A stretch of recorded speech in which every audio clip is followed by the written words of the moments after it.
Friday, New York City. What is up? It is the Boomer and Geo program coming to you live from the Fan and CBS Sports Network, the Built Ford Tough Studio. The number to call, 888-808-1019.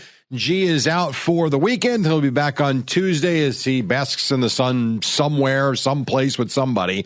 Until then, I sit in with the Booms on a, we'll call it still a winter Friday. We are getting there. I promise we are getting there. And a little more as we kind of wrap up the Team USA stuff last night, to the near and dear New York Rangers, to the guy to my right. Not a great game, but again, they do the right thing early on. Good morning, Boomer. How are you? Yeah, good morning, Jerry. Good to talk to you. Yeah, not very happy with the ending of that game for sure. And I didn't really think that the overall beginning of the game was like the devil game the other night with Jack Hughes. It was different.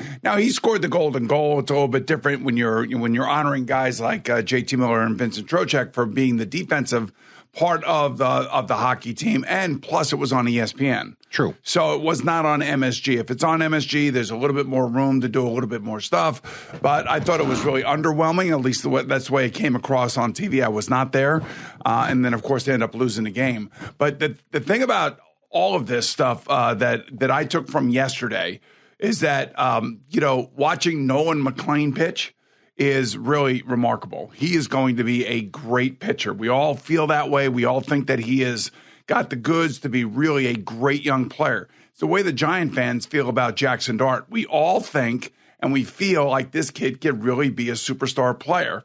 And then there's one other player that is basically burst onto the scene and has taken over his respective league. And he broke 2 records again last night, and that's Matthew Schaefer for the New York Islanders. Not sure if you saw this, but he had 2 goals. He passed Phil Housley as the youngest person ever to score the most goals, 18-year-old in NHL history, and he led his team to victory. So it's there's a lot of really good young players around here.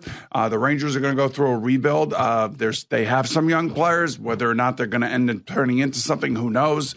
But there are, like, I remember what I was telling you yesterday, there was somebody who put out a top 10 young player list in New York sports, and I think at the top of that list right now has to be Matthew Schaefer of the New York Islanders. Yes. Let's see, 8 o'clock, Don. Did that shock you? Did that shock you? I mean, I know I had Nolan McLean down for 8 o'clock. I thought we would get into that, but since you did, I was listening to the Met broadcast yesterday as I was driving around, and he had one of those. Again, it is February 26th. We're not going to go crazy, but based on the way we saw him pitch last season when he was brought up, and then to see him start this way, he's going to be leaving for the WBC, I believe. And then, you've got a new ace of the staff, but I look at this kid as the likely ace for years and years to come of this team. And listening to the guys talk about him with Keith and Howie yesterday and Pat,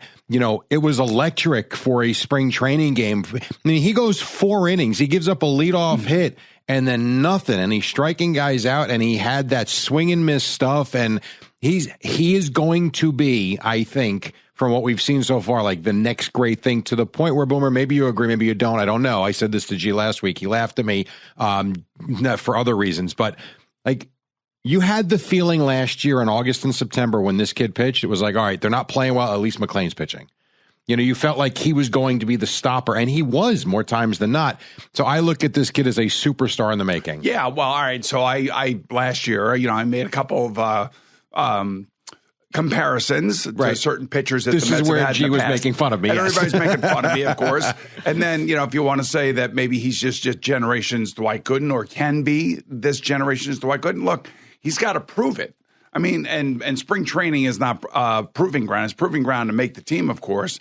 But getting up here and starting 33, 35 games and, and having a low ERA and basically being the player that we all hope he's going to be, then we can really buy into it. But the great thing about, like, the 3 players that I just pointed out, and I guess you could throw Cam Schlittler in there as well. Mm-hmm. I mean, you could throw him in there as well as you want, is that as a fan base, you are jacked up because now you have a young player that where the sky is the limit if the young player can stay healthy and the young player can stay focused.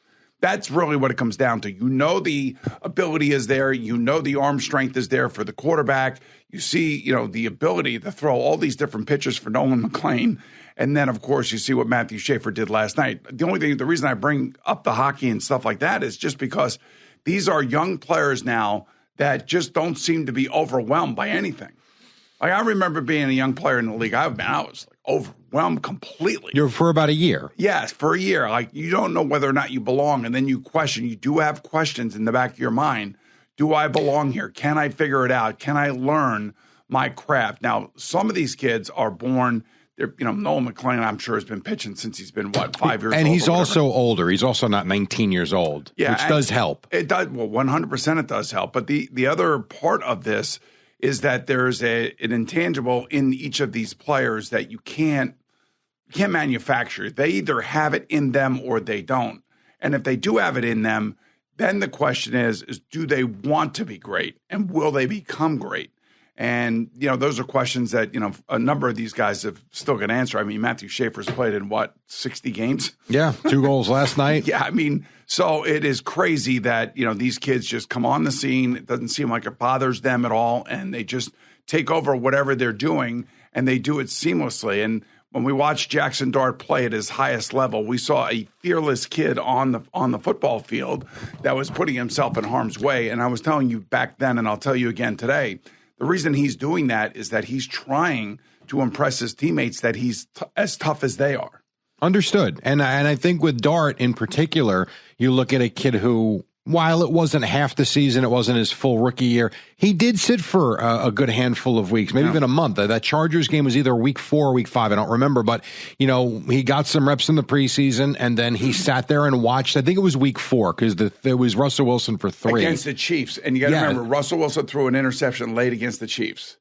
And I think Brian Daboll and probably John Mara, Chris Mara, Joe Shane probably had a meeting after that game going, why are we watching him do this? Because he also threw an interception against the Cowboys. Yes. Why are we watching him do this when we know we're not going anywhere with this? If we were winning because of Russell Wilson, he would have stayed on the field. For sure. But if you're going to throw interceptions at the end of the game, and you're going to end up, that is going to be one of the reasons why you lose the game, not the only reason, then why shouldn't we play this kid that looks like he's ready on the practice field? And a guy that the fans wanted to see. The fans were not excited to watch Russell Wilson anymore as well, which was another part of it. But I do think the fact that he did get to sit there and watch for at least a handful of weeks, the fact that Nolan McLean is not busting on the scene at 20, he's got some, it's minor league stuff, but I think he's 24, I believe. So he's a little bit older. I think that helps his case too, and I know hockey lends itself to the younger player playing well quicker, but for what this kid's doing at this stage of his first season, and to see it getting better and better and better, really impressive. And, you throw those 3 into the mix, McLean, Dart, and Schaefer. I mean, those are 3 local rookies or close to rookies that are. And Cam Schlittler, yes, for sure. List, no question. And I'm sure if I go through the teams, I can find others. But you've got 3 or 4 budding superstars here in New York right now that are just getting going. Yeah, it's really amazing watching it and just watching how I don't even know how to explain it. You're breaking records that were held by Bobby Orr, Dennis Potvin, Phil Housley. Those are the records that you're breaking. Those are the those are the players that left an indelible mark on the sport.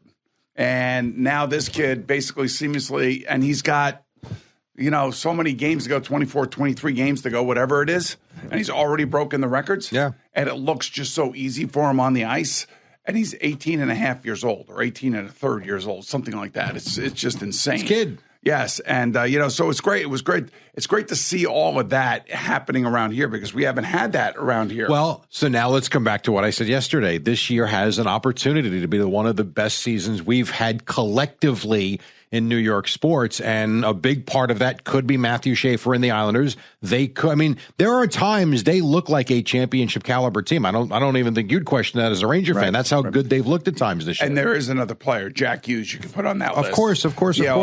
So there are some really great young players around here, and you just hope that they have a long-lasting career, that it's not interrupted by some sort of injury or anything like that, because you really want to see them just explode on the scene and take over. So that was really, quite the performance, even though it was only 4 innings for Nolan McLean.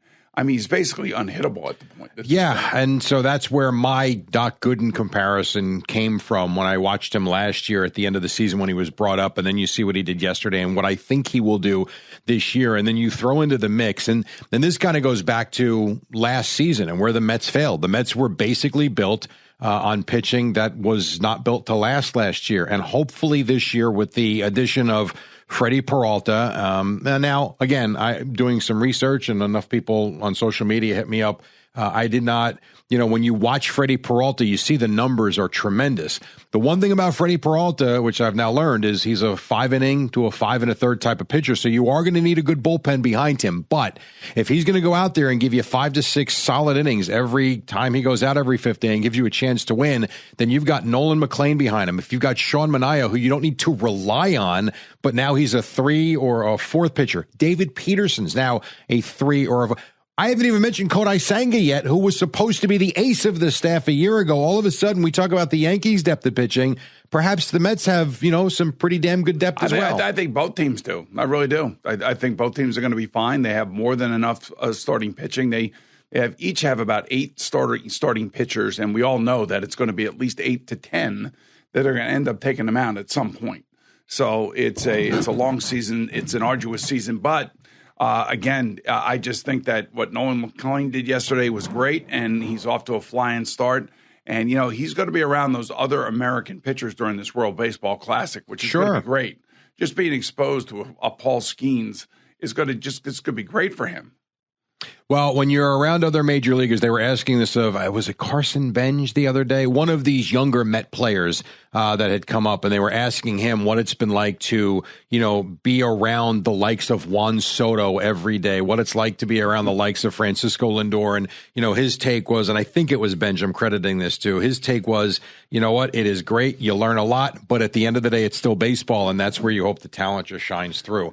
The one thing about Jack Hughes, and this is just about time. Yes. So, I don't put him on that list of kids you were talking about. A little bit longer. Yeah, and yet he's 24, the same age that we're talking about with Nolan McLean. It goes to show, just the perception you have of these guys, and he's still a kid as well at 24. And by the way, in Pittsburgh last night, Jack Hughes receives a standing ovation. Which was awesome to watch and awesome to see, and he's the American Golden Boy at the moment. I can't imagine any U.S. city that the Devils visit. Portland. They don't go there, thank God. Okay, other than that, I can't imagine any U.S. hockey city. Minneapolis. He would not get a standing ovation. I know. Yes, he would. The hockey fans stuff. The hockey fans. I disagree with all of that. The hockey fans would definitely give him a standing ovation. Some of these, the people who don't understand the game of hockey, don't understand who these people are. All they do is take shots at him for whatever reason, which is really, unbecoming and just completely insulting. But all these cities, he will get an ovation, at least this year, of course. Yeah, 100%. And rightly so, especially with what they just did and what he did and the big part of it that he was. Yeah, and, it was unfortunate for, the Penguins that Sidney Crosby's not playing. So what? So what?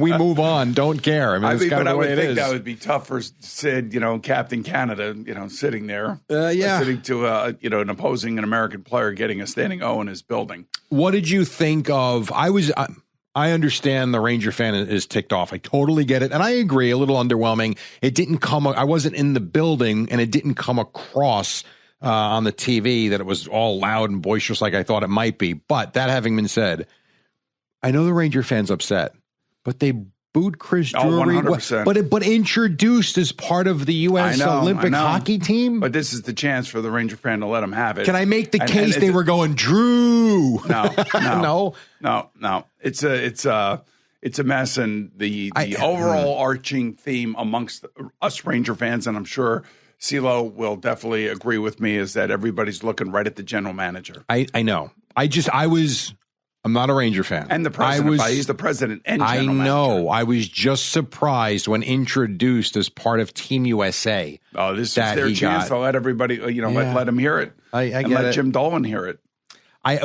Yes. Okay, so I guess we just and I'm disagree. telling you, the Knicks fans are going to be doing it to Mike Brown if they don't start, if they don't get their act together. We will get to the Knicks at some point this hour because they're about to start a stretch.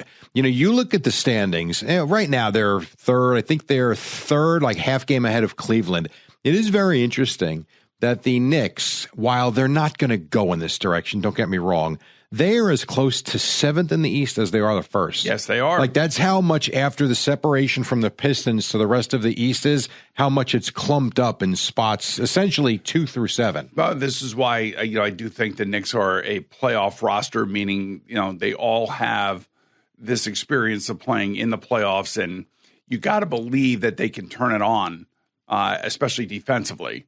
But under the current set of circumstances, now all of a sudden the articles come out about Mike Brown trying to fit in Karl Anthony Towns, and which has been a thing all year. That's not new. But there was a point there for about 15 games where they looked great.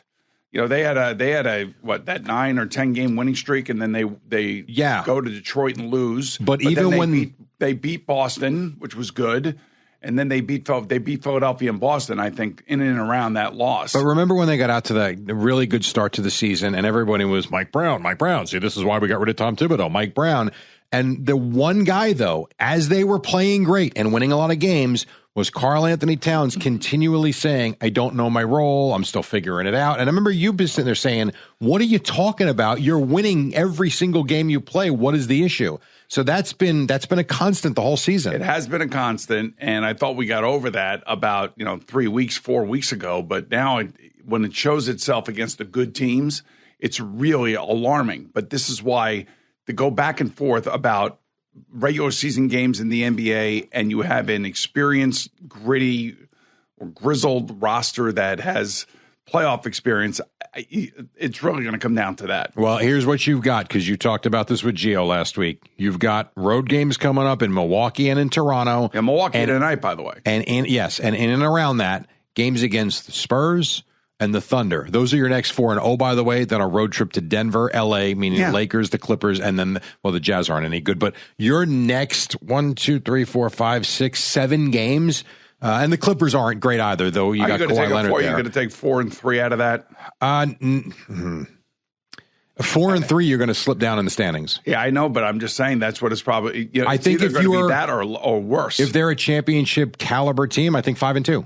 Yeah, but that's not going to happen. Why? Why not? I just not the way they're playing. Okay, I mean, I don't see it. I mean, I could be wrong, and this is one of the reasons why I looked at the schedule last week when we were talking about what the schedule looked like coming out of the NBA All-Star game, and I said this is going to be murderer's row here, and you're going to find out just how good the team is. I'll tell you what, though. We'll take a break in a second. I'll tell you what. You get through that 6-game stretch. I'm throwing the Clippers out for a second.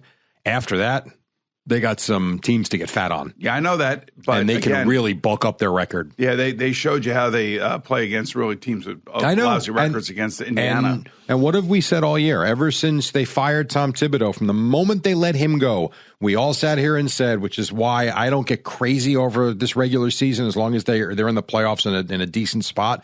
It's all about May and June. That's what this team to me feels like the Yankees, and like they're almost bored with the regular season. And it's almost too like they know that they have to do better than last year. I'm just saying that I don't know who was in Jim Dolan's ear, and Gio still thinks it's the players that talk Jim Dolan into changing. Yeah. And I don't think so.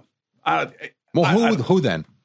Because that was a team last year, and I sat here anytime I filled in who? Rick Brunson.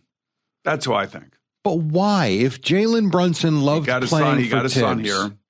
I don't know. That to me doesn't make sense. You might be right about that. That to me doesn't make sense from the standpoint of the relationship it seemed like Jalen Brunson had with Tom Thibodeau. And, oh, by the way, as we talked about when they made the move, this was a team that was still ascending. Have you ever seen an assistant coach have as much input and as much to do with the team once he got his son here? No. Which is great. I'm glad he did. But don't get me wrong. I love that. Let me ask you this. I love Jalen Brunson. Have you ever seen an assistant coach get new car dealership endorsements? No. That's a new one, too. I've never seen. He's a former player, too. I understand. He's an assistant coach. But, yeah, there's a lot of, strange things going on around that whole thing. But if there was an issue with Tom Thibodeau, could Jalen Brunson have said something to his dad? And Of then, course, then his but I dad don't go buy in that. there and, here's the shiv spot. I would be, if that ever came out, I'd be stunned. There's a lot of things that would surprise me. That one would take the cake. But, as Gio was saying, all the reports came out that it was, Bridges, it was OG, and, we're playing too much and whatever. Maybe it wasn't fun playing for Tom Thibodeau because he was, coached him hard and made him play defense. I don't know. And then I'm just wondering, I don't know if Jalen Brunson would do that. I just think, could you say to his dad, man, this guy is grinding us, man. It's no wonder why we can't win. This is why we always get hurt in the playoffs. We got to do it a different way. And then, it's one thing to fire a coach and then to hire the 8th guy on the list. Yeah, right. It's a whole completely different set of circumstances. Like not having, and I know that they had guys under their radar that they thought maybe they could get, that they ended up they couldn't get them. But they had no deal in place. They had nothing. They had nothing. So something weird about that, the way that whole thing ended. I would be disappointed to find out if it was him, but understood. All right, take a quick break. When we come back,